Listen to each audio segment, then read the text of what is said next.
I initiated the divorce proceedings, deeming a financially struggling spouse to be of little value.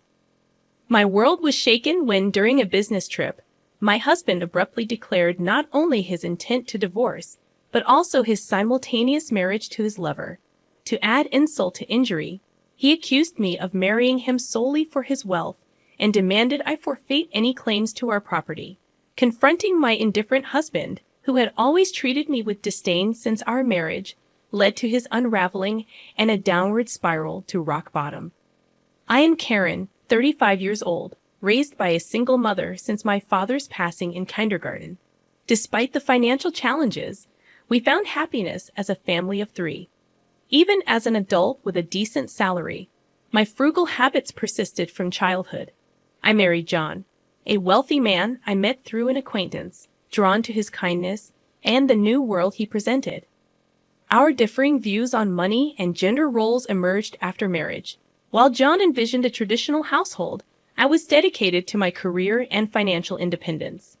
Before marriage, John suggested I become a homemaker, assuming I would embrace traditional domestic roles. However, I expressed my desire to continue working until we had children, emphasizing the financial benefits. Although I managed to convince him, the reality of balancing work and household chores proved challenging. Despite being a full-time employee, my days were consumed with domestic responsibilities, leaving little time for us as a couple. In contrast, John, adopting a traditional husband role, contributed nothing to household tasks. While he witnessed my busy schedule, he simply indulged in dinner and relaxation upon returning home. Balancing work and domestic responsibilities took a toll on our relationship, prompting me to question if this was the essence of a marriage. Despite my efforts, I hesitated to voice my dissatisfaction. Fearing he might insist I quit my job despite his lack of contribution at home. I had hoped that the arrival of children would bring about a positive change in our relationship. Unfortunately, our connection had grown distant, casting doubt on the possibility of expanding our family. Feeling the urgency to discuss this matter, I approached John. "Hey, we should start considering having kids, right?" "Huh? Kids? You're quite energetic, considering you're tired from work and chores." "It's not about that. I want to have children. We haven't been married that long, but I'm already over 30. Women have a limited time to have children, and it's getting harder for me to conceive as I get older. It's almost too late. But we don't need kids. If we have one, you'll expect me to help, right? You know I'm busy with work, and I won't help with child rearing." Declaring you won't help with child rearing even before they're born is strange, isn't it? I plan to raise them alone, but shouldn't you at least have the intention to help? It's your child too. Child rearing is your job. I'm working to support the family, so I definitely won't help with the kids. You'll just complain that I don't help, making me the bad guy. You must have been indoctrinated with poverty and lots of kids since birth. We're not poor. We don't need kids. End of discussion. John abruptly ended the conversation, retreating to his room. Alone in the living room, tears overwhelmed me. My desire for children was not only rejected, but my upbringing was also mocked. Following this incident, our relationship deteriorated rapidly. Communication became scarce, and the possibility of having children seemed more distant. As I continued to juggle work and home responsibilities, taking on significant projects at work, I found myself increasingly distant from John. One day, when informing him about an upcoming business trip, his unexpected kindness surprised me. He wished me well and hinted at a big surprise upon my return. Despite having given up on him, his smile shook my resolve. However, my faint hope was shattered upon returning home. The front door wouldn't open, and John revealed the first surprise. He had changed the locks. The second surprise was the announcement of our divorce. He claimed to have forged my signature and submitted the papers with a friend as a witness.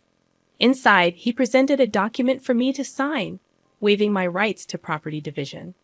Protesting the false accusations, I insisted on a mutual renunciation of property rights, intending to make it a public document.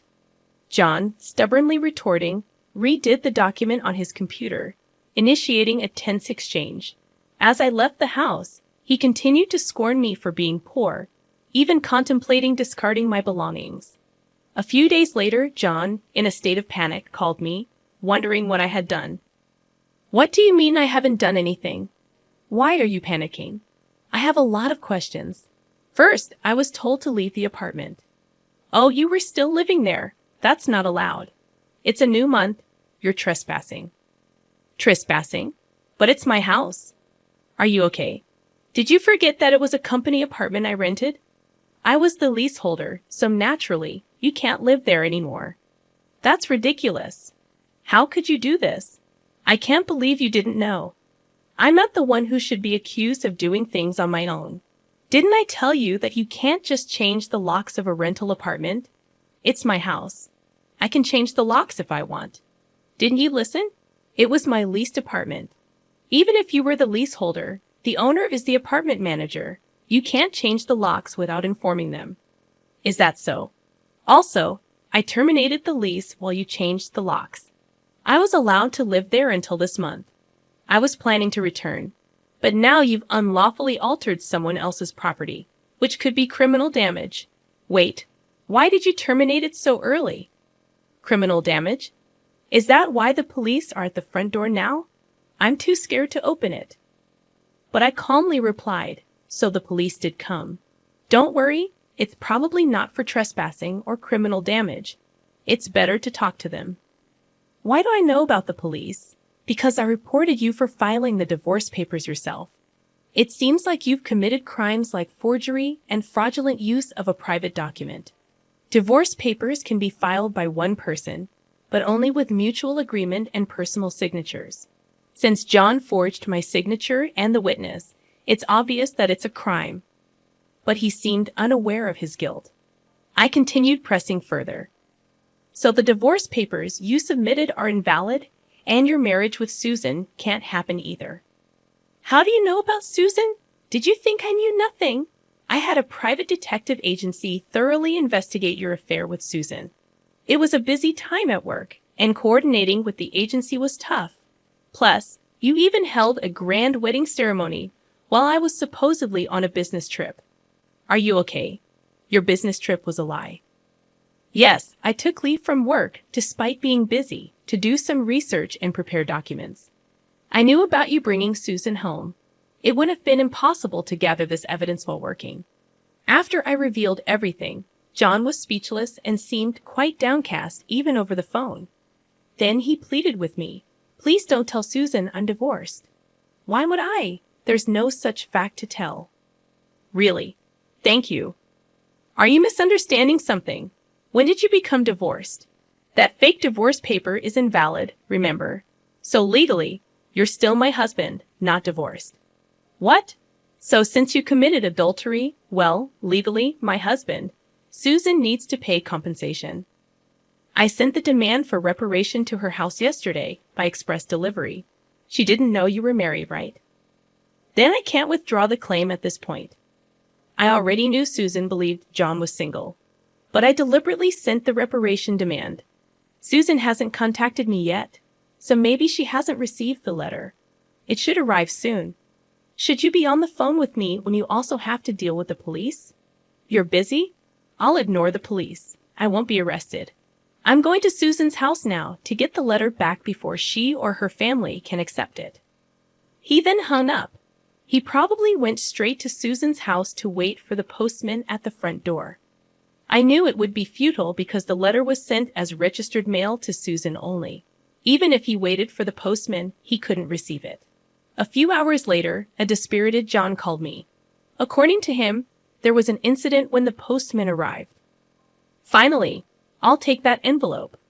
"Who are you? You don't live here, right?" "I'm practically a resident here since I'm married. I have the right to receive the mail." "I see, but I can't give you this envelope. It's registered mail for Susan only." "What? Give it to me." "Absolutely not. If you're so eager, ask Susan for permission." "What's going on here?" "Oh, John, what's all this noise?" "What's happening?" "Ah, Susan, this is registered mail for you. This man insisted on taking it. Sorry for the disturbance. Now I'll be on my way. What's this? A demand for reparation. John, you are married. What's going on here? Sorry, it's just, she's an ex-wife from a long time ago. I was embarrassed to say I'm divorced. I'm sorry for keeping it secret. But it's strange, isn't it? We haven't been dating long, and a demand for reparation? If you were divorced before we started dating, there shouldn't be any problem, right? Well, my ex-wife is crazy. Maybe she's demanding reparation out of spite because I got married. That was the excuse he gave, but such a lie was quickly exposed.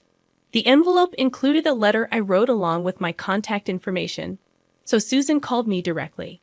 In that call, I told her about the affair, the invalid divorce, and that they had a wedding ceremony while he was still married to me. Although they had a wedding ceremony, they hadn't submitted the marriage registration yet.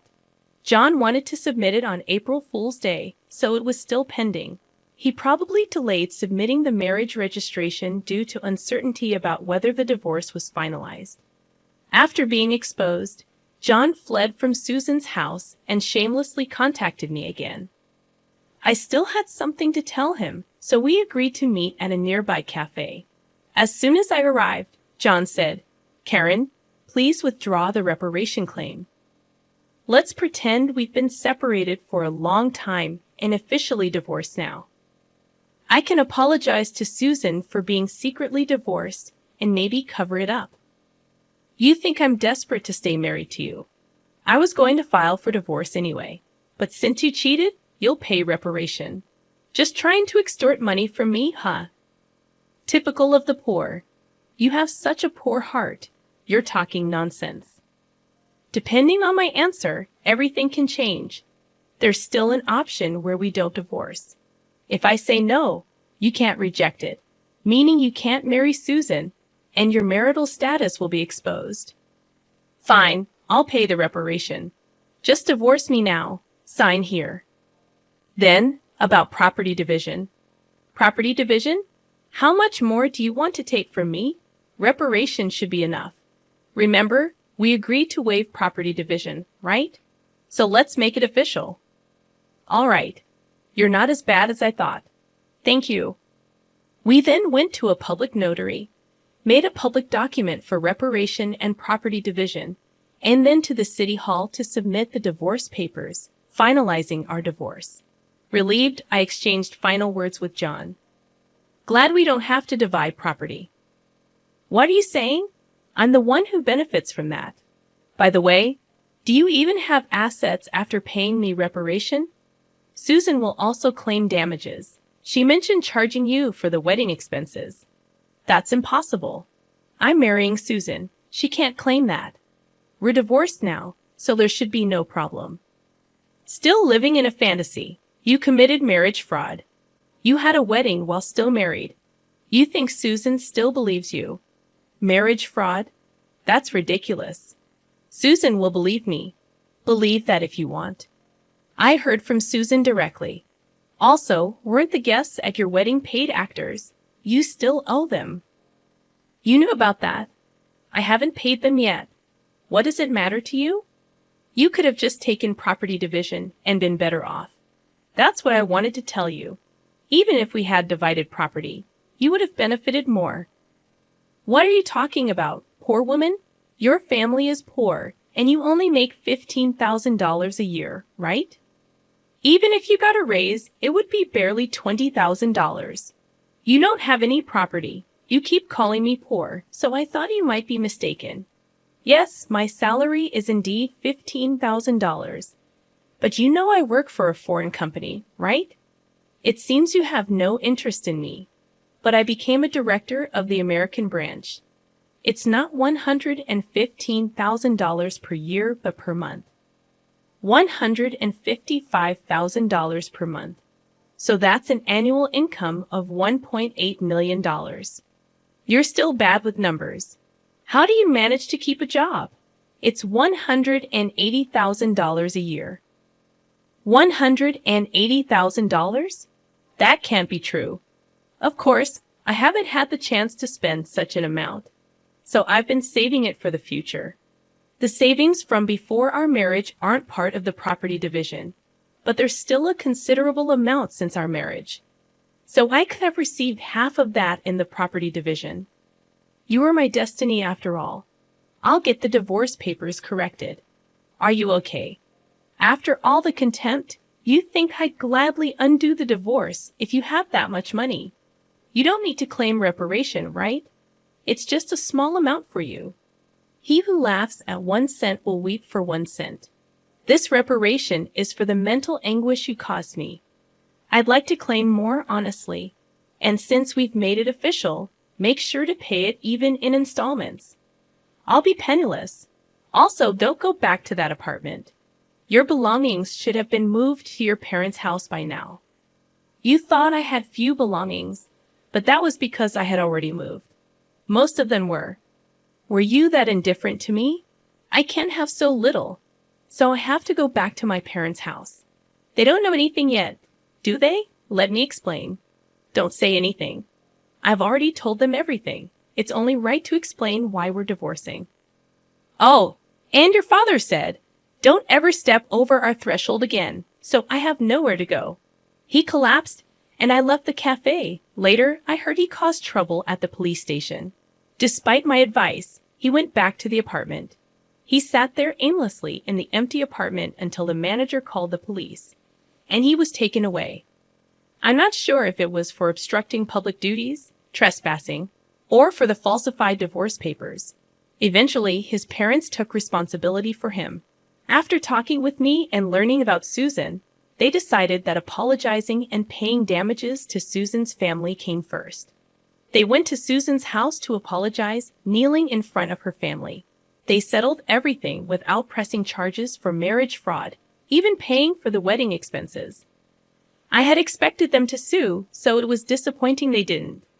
So, I decided to pursue legal action against him for forging the divorce papers. John offered a settlement, but I didn't withdraw the lawsuit. I didn't want him to think everything could be solved with money. I wanted him to be convicted and understand the gravity of his actions, even if it cost time and money. I left everything to my lawyer, so it wasn't too burdensome for me. Even though it took time, John, exposed for his actions and the marriage fraud at his company, couldn't stay there anymore. After being detained by the police and subsequently absent without leave, he was eventually fired. He ended up living at his parents' home, working all day at a relative's construction company. His father took all his earnings, leaving him with no income.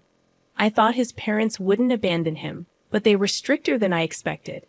They paid my reparation and Susan's compensation, planning to make him work like a horse until he repaid everything.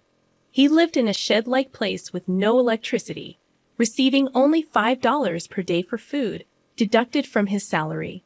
They plan to disown and kick him out once he's repaid everything. A harsh fate after years of hard work. I was offered a position at the head office abroad, so I moved overseas after the divorce was finalized. I worried John might come to me for help or harbor resentment, but moving abroad alleviated those concerns. I thought work would be my partner for a while, but soon I found a new relationship. I'm now dating a foreign executive at our head office, and I'm pregnant with plans to marry soon. I told him everything about my past and my ex-husband, and he's understanding. I'll take maternity leave and plan to return to work later, supported by him. He's enthusiastic about taking paternity leave and co-parenting, showing a different cultural perspective. After being tormented by my ex-husband, I finally feel I'm grasping true happiness and confidence in building the happy family I've always dreamed of. Many suffer due to selfish spouses, and while divorce isn't always the right choice, enduring silence isn't a virtue.